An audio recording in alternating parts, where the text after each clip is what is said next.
मैंने economic times में ना एक बहुत इंटरेस्टिंग स्टोरी पढ़ी about a CA called Meenal Goyal जो बैंगलोर से गुड़गांव शिफ्ट हुई और उसने नोटिस किया कि गुड़गांव 10,000 रुपीज मोर एक्सपेंसिव था बैंगलोर से। सबसे बड़ा झटका तो उनको अपने रेंट से पड़ा।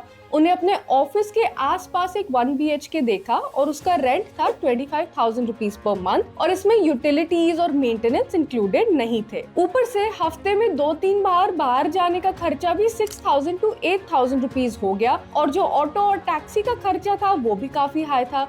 तो उन्होंने नोटिस किया कि उनका जो मंथली आउटफ्लो था, यानी आपके पैसे जो बाहर जाते हैं, आपके सेविंग्स में नहीं जाते लेकिन बाहर मार्केट में जाते हैं, in the form of shopping, in the form of rent, in the form of all these needs जो हमने डिस्कस किया है, उसका मंथली आउटफ्लो 45,000 रुपीज था। लेकिन बेंगलुरु में सिमिलर लाइफस्टाइल और सिमिलर घर में रह के उनका मंथली आउटफ्लो एक्चुअली 35,000 रुपीज था। तो ये आर्टिकल पढ़ के ना मैं सोच रही थी कि हम लोग बोलते तो है कि अपने वेल्थ को ग्रो करो, अपने पैसों को अक्यूमुलेट करो, अपने सेविंग्स करो, लेकिन एक बहुत बड़ा फैक्टर जो ये डिसाइड करता है कि आपकी वेल्थ कितनी होगी वो है आप कौन से सिटी में रहते हो या कौन से सिटी में काम करते हो। तो आज की वीडियो में हम यही ब्रेक डाउन करने वाले हैं कि क्या आपकी real wealth creation potential Gurgaon में है या बेंगलुरु में है। Welcome back to पैसा सीखो। My name is Kajoli and let's start the video.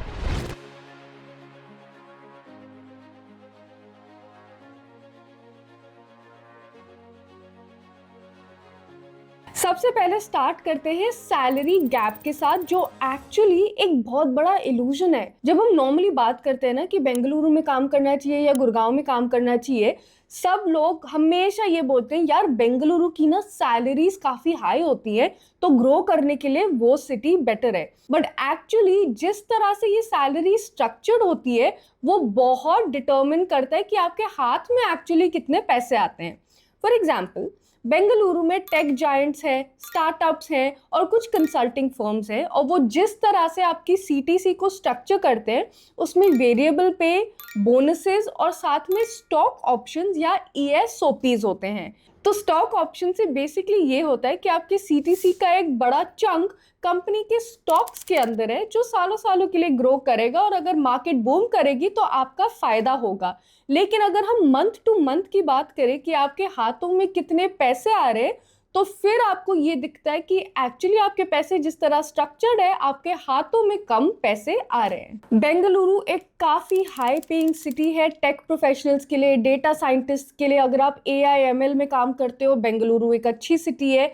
और वहाँ का एक बहुत बड़ा बेनिफिट ये है कि क्योंकि वहाँ पे इतने सारे कंपनीज है, काफी लोग हर 1-2 साल कंपनी स्विच करते हैं ताकि उनका जो सैलरी है जल्दी जल्दी इंक्रीज होए। क्योंकि आपको तो पता है अगर आप सेम कंपनी में रहते हो तो शायद आपकी हाइक 9 to 10% होगी, लेकिन आप एक नया कंपनी ज्वाइन करोगे तो आप एक्चुअली 20% 30% का एक इंक्रीज मांग सकते हो एज अ ज्वाइनिंग पैकेज। तो वो चीज ना काफी लोग उसे यूटिलाइज करते हैं और जल्दी जल्दी ज्यादा पैसे कमा लेते हैं। गुरुग्राम का बेनिफिट यहाँ पे ये है कि वहाँ पे कॉर्पोरेट ऑफिसेज बहुत है, कंसल्टिंग फर्म्स बहुत है, लीगल फर्म्स बहुत है। तो अगर आप टेक में नहीं काम करते हो, अगर आप स्टार्टअप्स में काम नहीं करना चाहते हो तो गुरुग्राम एक बेटर ऑप्शन हो सकता है आपके लिए। लेकिन जैसा कि मैंने बोला, ऑन पेपर जो स्टार्टिंग सैलरी होती है वो लो होती है, लेकिन आपके हाथ में जो पैसे आ रहे हैं, जो आपकी इन हैंड सैलरी है, वो बेंगलुरु से थोड़ी सी हायर हो सकती है। स्क्रीन पे आपको एक टेबल दिख रहा है जिसमें आपको ये कंपनीज का ब्रेकडाउन दिखेगा और इनके एवरेज सैलरीज दिखेंगे। जैसा कि आप देख रहे हो, जो बिगिनिंग सैलरीज है यानी कि जहां से वो जॉब स्टार्ट हो रही है वो दोनों सिटीज के काफी डिफरेंट है। तो अगर आप फ्रेशर हो तो आपको बेंगलुरु में ऑब्वियसली ज्यादा पैसे मिलेंगे, लेकिन अगर आप इसकी सीलिंग को देखो तो आप नोटिस करोगे कि काफी हद तक गुरुग्राम और बेंगलुरु में डिफरेंस उतना नहीं है। एक ही एग्जाम्पल है जो टेक्नोलॉजी का डेटा साइंटिस्ट वाला एग्जाम्पल है, जहां पे एक्चुअली गुरुग्राम में ज्यादा पैसे मिल रहे हैं, जो हाईएस्ट सीलिंग अमाउंट है। बाकियों में कंपेरेबल है टू बेंगलुरु। तो इस पे भी डिपेंड करता है कि आप अपने करियर के कौन से स्टेज पे हो। अगर आप एकदम बिगिनिंग में हो और आप एक हाई सीटीसी को चेज कर रहे हो तो उसमें बेंगलुरु जीत सकता है। लेकिन अगर आपको इन हैंड पैसों की जरूरत है, आपको घर पे पैसे भेजने होते हैं, आपको अपने सेविंग्स पे ध्यान देना है, तो यहाँ पे गुड़गांव जीत रहा है। अब बात करते हैं रेंट की। अब जैसे मैंने वीडियो की बिगिनिंग में बोला था, रेंट का बहुत बड़ा डिफरेंस देखा था सीएम मीनल गोयल ने जब उन्होंने बेंगलुरु से गुड़गांव शिफ्ट किया। अब यहाँ पे दो चीजें जो हमें कंसिडर करनी है। पहला है कि बेंगलुरु ऑलरेडी एक ऐसी सिटी है जिसको सिलिकॉन वैली ऑफ इंडिया बोला जाता है, जिसका ये मतलब है कि बहुत सारे फ्रेशर्स, बहुत सारे अलग अलग लोग अपने करियर के अलग अलग लैडर्स पे बेंगलुरु आते हैं काम करने के लिए। तो इस वजह से सिटी में बहुत सारे ऑप्शंस है, चाहे वो को लिविंग ऑप्शंस हो, चाहे वो सिंगल अकोमोडेशंस हो, चाहे वो एक बिल्डर फ्लोर हो, चाहे वो गेटेड कम्युनिटी में घर हो। बेंगलुरु में आपको ऑप्शंस बहुत सारे मिल जाएंगे। लेकिन इवन दो बेंगलुरु का रेंट थोड़ा सा कम है गुड़गांव से, मैं ये नहीं कह रही हूँ कि बहुत बड़ा डिफरेंस है, एक बहुत बड़ी प्रॉब्लम है बेंगलुरु में, और वो ये है कि आपको सिक्योरिटी डिपॉजिट 5 से 10 महीने का देना पड़ता है। अब मान लो आपने 1 BHK देखा है जिसका रेंट 20,000 रुपीज है, आप बहुत खुश हो, आपके ऑफिस के भी आसपास है, और फिर आपको पता चलता है आपका जो लैंडलॉर्ड है 1.5 से लेके 2 लाख मांग रहा है up front as a security deposit. इसका मेन प्रॉब्लम ये नहीं है कि आपके पास पैसे हैं या नहीं है, इसका मेन प्रॉब्लम ये है कि 1.5 लाख से लेके 2 लाख तक आपके लैंडलॉर्ड के पास लॉक्ड अवे है, और उसका ये मतलब है कि वो आपके इन्वेस्टमेंट्स में काम ही नहीं आ रहा है। आप उसे ना एफडी में डाल सकते हो, ना किसी म्यूचुअल फंड्स में डाल सकते हो, वो चुपचाप आपके लैंडलॉर्ड के पास है, और जब आप उस अपार्टमेंट में से निकलोगे शायद आपको पूरा मिल जाएगा, शायद आपको आधा मिल जाएगा, वो भी लैंडलॉर्ड के मूड पे डिपेंड करता है। तो ये एक चीज है जिसको ध्यान में रखना है जब आप अपनी सिटी को चूज कर रहे हो, क्योंकि यहाँ पे भी आपकी वेल्थ बिल्डिंग कैपेसिटी पे इम्पैक्ट आता है। अगर हम गुड़गांव की बात करें तो यहाँ पे सीन ये है कि रेंट बहुत ज्यादा हाई है। इतने सारे कंपनीज यहाँ पे खुल गए हैं कि यहाँ के जो लैंडलॉर्ड्स हैं उनको लगता है कि वो कोई भी रेंट चार्ज कर सकते हैं, एंड लोगों के पास एक्चुअली ऑप्शन नहीं होता है, उनको वो देना पड़ता है।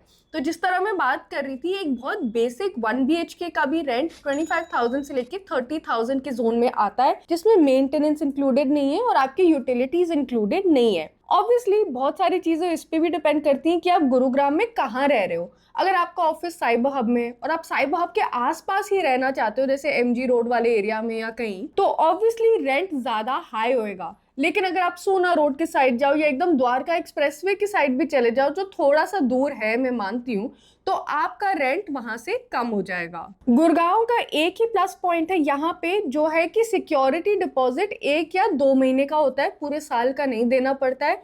तो एक एवरेज फ्रेशर के लिए ये पैसे जोड़ पाना भी आसान है, और फिर जो बाकी पैसे जो बचते हैं उसको आप इन्वेस्टमेंट में डाल दोगे तो वो वेल्थ क्रिएशन के लिए एक काफी बड़ा प्लस पॉइंट हो सकता है। अब आ जाते हैं सिटी के इंफ्रास्ट्रक्चर में, क्योंकि मानो या ना मानो ये एक हिडन कॉस्ट होता है जो आपके जेब में से बहुत सारे पैसे निकालता है। शुरू करते हैं गुरुग्राम से।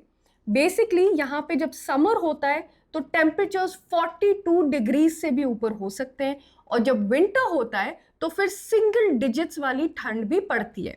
इसका ये मतलब है कि आपने एसी चलाना होगा, आपने गीजर चलाना होगा, आपने हीटर चलाना होगा, और हैवी अप्लायंसेस जब आप चलाते हो तो ऑब्वियसली इलेक्ट्रिसिटी बिल हाई होता है। अब एक चीज जानने वाली बात है, अगर आप एक गेटेड सोसाइटी में रह रहे हो जहां पे वो आपको बड़े खुश होकर बता रहे हैं कि हमारे पास तो बैकअप इलेक्ट्रिसिटी है, ये एक बोन भी हो सकता है और साथ में एक ट्रैप भी हो सकता है। बैकअप इलेक्ट्रिसिटी डीजल जनरेटर्स पे काम करते हैं, और जो ये सारे गेटेड कम्युनिटीज होते हैं आपको मंथ के एंड में एक बहुत बड़ा बिल पकड़ा देते हैं कि आपकी इलेक्ट्रिसिटी की स्पेंड इतनी है। ये एक ट्रैप है जिसको एस्केप करना उतना आसान नहीं है, क्योंकि काफी लोगों का हाइब्रिड रोल होता है। कुछ दिन आपको घर पे काम करना पड़ता है, कुछ दिन ऑफिस में आना पड़ता है, और जब घर पे होते हो तो जूम कॉल्स के लिए अवेलेबल होना होता है, लैपटॉप पे फुल चार्ज होना चाहिए, फोन पे फुल चार्ज होना चाहिए, और साथ में अगर बहुत ज्यादा गर्मी है तो एसी के बिना रहना बहुत ज्यादा मुश्किल हो जाता है, क्योंकि आपका जो दिमाग होता है वो उतने अच्छे से चल नहीं पाता है जब आपका आधा ब्रेन ये सोच रहा है कि भाई कितनी गर्मी है। तो काफी लोगों के पास ऑप्शन ही नहीं होता है, उनको बैकअप जनरेटर यूज करना पड़ता है या इन्वर्टर पे अप्लायंसेस चलाने पड़ते हैं, और उस चक्कर में इलेक्ट्रिसिटी बिल गुड़गांव में बेंगलुरु से काफी ज्यादा हाई है। लेकिन बेंगलुरु में भी एक बहुत बड़ी इंफ्रास्ट्रक्चर प्रॉब्लम है, और वो है पानी। यहाँ पे इतनी अर्बनाइजेशन हुई कि इनके जो वाटर के जो बोरवेल्स थे वो ड्राई अप हो गए बहुत जल्दी, और इस चक्कर में समर्स में पानी की बहुत शॉर्टेज पड़ती है। तो जो आपके प्राइवेट वाटर सप्लायर्स होते हैं वो काफी हाई चार्ज पे आपकी सोसाइटी को पानी बेचते हैं, और आपकी सोसाइटी उसको मेंटेनेंस चार्ज के रूप में आपको थमा देती है। एक typical family of 6-9,000 rupees per month spend कर सकती है सिर्फ अपने वाटर सप्लाई को सिक्योर करने के लिए। तो ये भी काफी हाई होता है। ये यूटिलिटीज और इंफ्रास्ट्रक्चर का जो हिडन कॉस्ट होता है उसका ब्रेकडाउन आप स्क्रीन पे देख रहे हो। जैसा आपको दिख रहा है, ग्रिड इलेक्ट्रिसिटी की कॉस्ट में काफी डिफरेंस है। गुरुग्राम बहुत हाई हो जाता है क्योंकि आपको एसी चलानी पड़ती है, और बेंगलुरु यहाँ पे जीत जाता है क्योंकि बेंगलुरु में काफी लोग हैं जिनको एसी की जरूरत भी नहीं पड़ती क्योंकि यहाँ का क्लाइमेट इतना ज्यादा अच्छा है। सेकेंडली, जो आपका पावर बैकअप है वो भी गुरुग्राम में ज्यादा हाई है, लेकिन बेंगलुरु में ये ऑलमोस्ट निग्लिजिबल है क्योंकि यहाँ पे पावर कट्स उतने ज्यादा नहीं होते जितने गुरुग्राम में होते हैं। तो यहाँ पे आपका ना एक स्टीप जनरेटर का हिडन टैक्स हो जाता है जो गुरुग्राम में एप्लीकेबल है लेकिन बेंगलुरु में एप्लीकेबल नहीं है। साथ में अगर हम वाटर सप्लाई की बात करें तो गुरुग्राम यहाँ पे जीत जाती है क्योंकि यहाँ का सीन काफी स्टेबल है, लेकिन बेंगलुरु में ये हाई कॉस्ट होता है और tanker rates 2,000 rupees per load भी हो सकते हैं। बेसिकली वाटर टैंकर प्रीमियम बहुत हाई है और उसे पे करे बिना आप नहीं रह पाओगे बेंगलुरु में। एंड फाइनली, सोसाइटी की जो मेंटेनेंस होती है गुरुग्राम में 2 रुपीज पर स्क्वायर फीट होता है, जो 4,000 से लेके 12,000 रुपीज पर मंथ आ जाता है। फ्लैट टू फ्लैट पे डिपेंड करता है। सिमिलरली गुरुग्राम में 2 से लेके 7 रुपीज पर स्क्वायर फीट है, और ये इन्फ्लेट हो जाता है जब आपके यहाँ वाटर क्राइसिस आ जाता है। अब बात करते हैं आपकी लाइफस्टाइल की, क्योंकि लाइफस्टाइल के बिना तो लाइफ कंप्लीट नहीं है ना। सबसे पहले बात करते हैं गुरुग्राम की, क्योंकि गुरुग्राम में जो कल्चर है वो है पार्टीज का, क्लबिंग का, एक्सपेंसिव फाइन डाइनिंग का, शोशाबाजी बहुत होती है गुरुग्राम में। तो यहाँ पे आपने ये एक्सपेक्ट करना है कि आपके खर्चे तो होंगे। मैं आपको एक छोटा सा एग्जांपल दे देती हूँ। पहले ना मेरा ऑफिस साइबर हब में होता था, और वहाँ बहुत कॉमन होता था कि फ्राइडेज को या वेंसडेज को जब हम पक जाते थे काम कर करके, हम बस नीचे जाते थे। नीचे इतने सारे रेस्टोरेंट्स होते थे, इतने सारे माइक्रो ब्रूरीज होते थे, इतने सारे फाइन डाइनिंग ऑप्शंस होते थे कि अगर आप हफ्ते में 2-3 बार भी जाओ आप साइबर हब से बोर नहीं होगे, और उसी चक्कर में फिर मोटे मोटे बिल्स भी आते थे। तो गुरुग्राम का ये बाहर जाने का कल्चर बहुत है, और ये एक हिडन एक्सपेंस, हिडन तो नहीं बोलूंगी, एक्चुअली काफी इन योर फेस है। ये एक एक्सपेंस है जो डेफिनेटली आपके सेविंग्स को इम्पैक्ट करेगा। बैंगलोर का ऑन द अदर हैंड, उनकी भी नाइट लाइफ बहुत हैपनिंग है। ये भी सिटी अपने नाइट लाइफ के लिए जानी जाती है, लेकिन इनका वाइब थोड़ा सा डिफरेंट है, और जो कॉस्ट है गुरुग्राम से थोड़ा सा लोअर है। बेंगलुरु में कैफे कल्चर भी बहुत है, और यहाँ पे जो होता है ना कि अगर आप बाहर जा रहे हो वीकेंड्स में, मोस्ट पीपल का रीजन फॉर गोइंग आउट सिर्फ शोशाबाजी नहीं होता है, पर वो नेटवर्किंग के लिए बाहर जाते हैं। तो वो कैफेज में जाएंगे, अदर फाउंडर्स को मिलेंगे, अदर एम्प्लॉयज को मिलेंगे, बातें करेंगे कि क्या मार्केट में चल रहा है, क्या प्रोडक्ट्स हैं, क्या चीज़ें चाहिए लोगों को। तो वो थोड़ा एक्चुअली हेल्पफुल भी हो सकता है फ्रॉम अ नेटवर्किंग पर्सपेक्टिव, क्योंकि करियर में एक्चुअली आपके कॉन्टैक्ट्स बहुत ज़्यादा काम आते हैं। तो उस पर्सपेक्टिव से इस वाले रेस में बेंगलुरु जीत रही है। एक फाइनल फैक्टर पे आते हैं जो है आपका इमोशनल कॉस्ट। अब मान लो आप नॉर्थ इंडिया से हो, आई वुड से कि आपके लिए गुरुग्राम एक बेटर ऑप्शन है, क्योंकि आप अपने घर फ्रीक्वेंटली जा पाओगे, घर का खाना एंजॉय कर पाओगे, अपने फैमिली के साथ कनेक्ट कर पाओगे, क्योंकि बसेस ले सकते हो, ट्रेन्स ले सकते हो। ज़रूरी नहीं है कि आपको हमेशा फ्लाइट में घुस के जाना पड़ेगा। लेकिन अगर आप बेंगलुरु में होगे, आप उतने ऑफन अपने घर नहीं जा पाओगे, थोड़ी सी लोनलीनेस है जो आ जाएगी, और फिर आपको फ्लाइट से जाना पड़ेगा, जिसकी वजह से आपके सेविंग्स थोड़े से कम हो जाएंगे। At the same time language barrier को भी कंसिडर करना चाहिए। ऑब्वियसली अगर आप एक नॉर्थ इंडियन हो तो आप गुरुग्राम में ज़्यादा कंफर्टेबल रहोगे, क्योंकि वहाँ पे मोस्टली पीपल हिंदी या इंग्लिश ही बोलते हैं। लेकिन बैंगलोर में आपको काफ़ी डिफिकल्टीज फेस होंगी। ऐसे बहुत सारे स्टोरीज हैं जहाँ पे ऑटो वाले, कैब वाले लोगों का सर खा जाते हैं कि आप गलत लैंग्वेज में हमसे बात कर रहे हो, आपको हम नहीं लेके जाएंगे। और उसमें काफ़ी एक इमोशनल टैक्स होता है, काफ़ी आपका पता है मेंटल पीस ऑफ माइंड होता है, उस पर भी इम्पैक्ट आता है। तो ये सब चीज़ें हैं जो कंसिडर कर लेनी चाहिए। At the same time Gurugram को काफ़ी अग्रेसिव भी बुलाया जाता है। काफ़ी लोगों को गुरुग्राम का कल्चर नहीं पसंद है, शोशेबाजी का, और जिस तरह से लोग बात करते हैं। तो वो भी एक फैक्टर है जो आप एक्चुअली सोच सकते हो बिफोर चूजिंग कौन से वाले सिटी में आपको जाना है। तो हमारा वर्डिक्ट क्या है? अल्टीमेटली बहुत कुछ डिपेंड करता है कि आप कौन सी इंडस्ट्री में काम करते हो और आपके एक्चुअली लाइफ के प्रायोरिटीज क्या हैं।